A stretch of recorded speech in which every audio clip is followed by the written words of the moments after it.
TC, welcome to the Top Criminology. So sa video na to, pag-uusapan natin yung careers for criminology graduate and criminologist. So lagi ko nakikita sa Facebook yung list na to. Ayan, careers for criminology graduate. So ang dami, listahan talaga siya, no?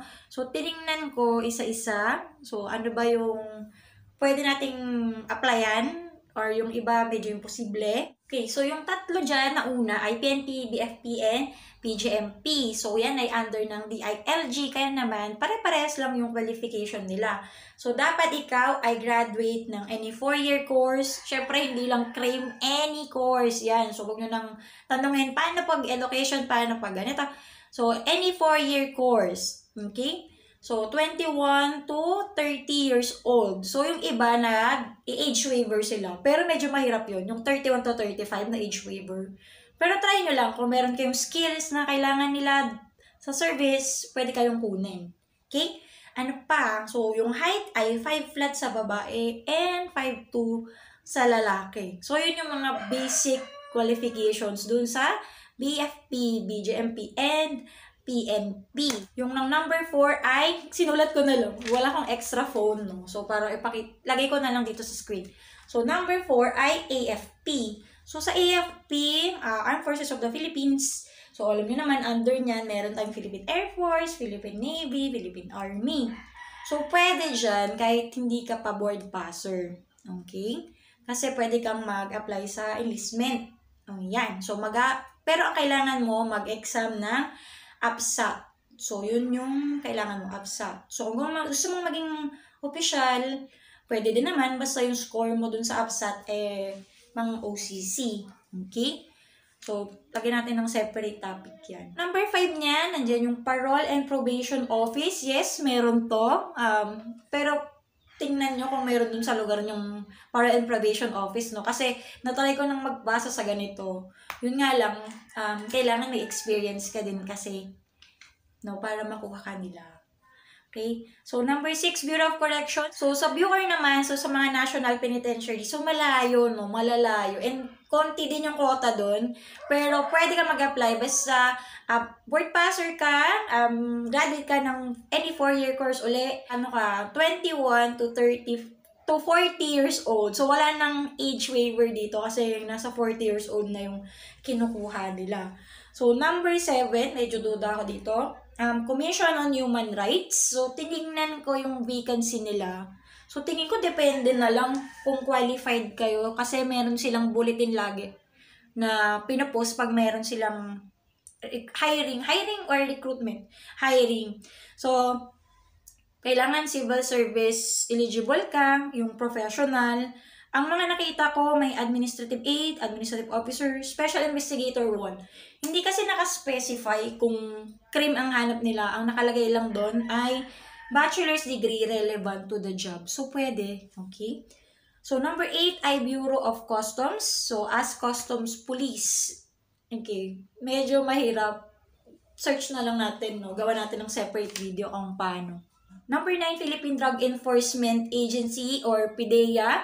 Okay? So, ganun din yung qualifications niya, parang tri-bureau.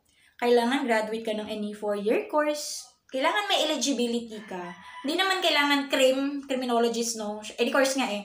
So, kapag civil service passer ka, professional, pwede ka dito. So, height, 5 flat sa babae, 5'2" sa lalaki, kung di ako nagkakamali. And 21 to 35 years old yung kanilang hinahanap. Okay? So, maliit yung quota nila, pero lagi silang nagpapa-exam yearly. Ngayon lang yata nahinto kasi nga nag-pandemic.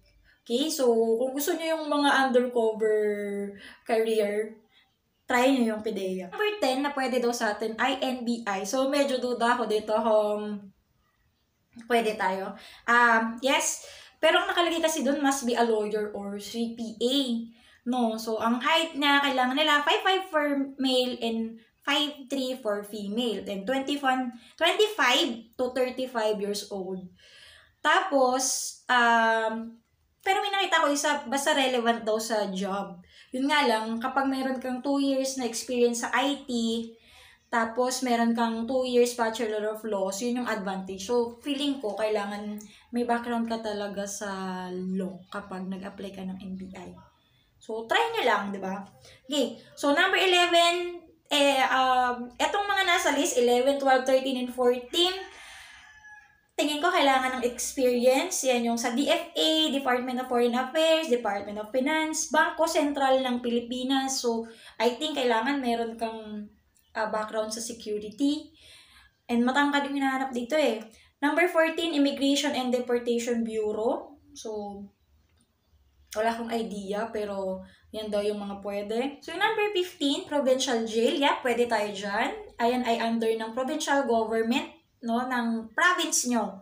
Okay, so yung mga nakakulong doon ay nasa 6 months to 3 years yung kanilang sentence.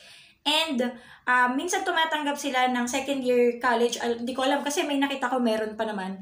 Or college graduate. So, yung iba parang hindi pa required na meron kang eligibility. I don't think kung nabago na. Ngayon sa provincial office nyo kung meron silang vacancy. Okay? So, ano pa? Marine Industry Authority, so Maritime Police, hindi ko siya kabisado pero pwede daw. LTO, so meron, basta may civil service eligibility ka. Pag may hiring sila, onti lang eh. I-visit niyo yung mga Facebook page nila, nagpo-post sila doon. Okay? 18, Department of Labor and Employment. Yes, galing ako doon. So, ako kasi ay nag-community facilitator, pero pwede rin kasi kayong mag-apply as sheriffs or yung Leo na position ay pwede sa any course, no? Basta relevant doon sa job. Basta meron kang eligibility, pwede naman sa kahit anong government agencies. Actually, yung DOLE, kapag new graduate ka, meron silang tinatawag na GIP program, Government Internship Program. No? So, magpapasa ka sa DOLE ng requirements mo, resume, and bibigyan ka nila ng chance makapag-intern sa mga iba't ibang government agencies. So, di ba maganda yun? So, try nyo yan, ha? So, next, IDENR. Yeah, meron akong nakita doon. Criminology ang hanap. Number 20, Philippine Coast Guard. Pwede tayo dyan. Hindi din kailangan ng eligibility. Okay? MMDA. So, yung mga traffic enforcer. So, pwede naman yan. Lalo na doon sa mga lugar din sa inyo. Yung pag-city, di ba may ganun? Pwede naman tayong mag-apply din. Yun ka habang naghihintay ka, nag-iipon ka para makapag-apply ka ng sa government agency mo gusto. Actually, lahat naman ng government agencies, meron silang hinahire, no? Yung mga job order. So, basta meron ka lang eligibility, no? Pwede kang makuha. So, kapag wala dito sa choice mo, no? So, hindi ka qualified sa mga yon, pwede kang mag-crim. Kung graduate ka ng crim, pwede kang magturo ng criminology. Ayan, sa mga schools. So, minsan, hindi nila nire-required na may masters ka, pero pag-aaralin ka habang nagtuturo ka. Okay? So, doon kasi sa ibang list, yung nakikita nyo rito, yung mga document examiner, ballisticians, yung mga forensic expert, yun naman kasi is para na doon sa mga merong training na, no, sa mga ganyang skills. Kaya naman, yes, pwede sa atin, pero kapag bagong graduate ka or bago kang pasa ka ng board exam, medyo mahirap siyang ma-achieve. Ayan. So, meron din ako mga nakikita sa mga job street, yung sa mga website ng naghahanap ng work, ay yung mga CCTV operator, ayan. Yan, sa security guard, hindi naman masama kung yun ang kukunin mo din muna, no? Kasi, na-align naman yun sa ating course. So, okay, KTC, yun na yung mga careers na pwede for criminology graduate or criminologist. Kung may tanong pa kayo, i-comment nyo lang sa baba. And good luck, and to God be the glory. Bye-bye!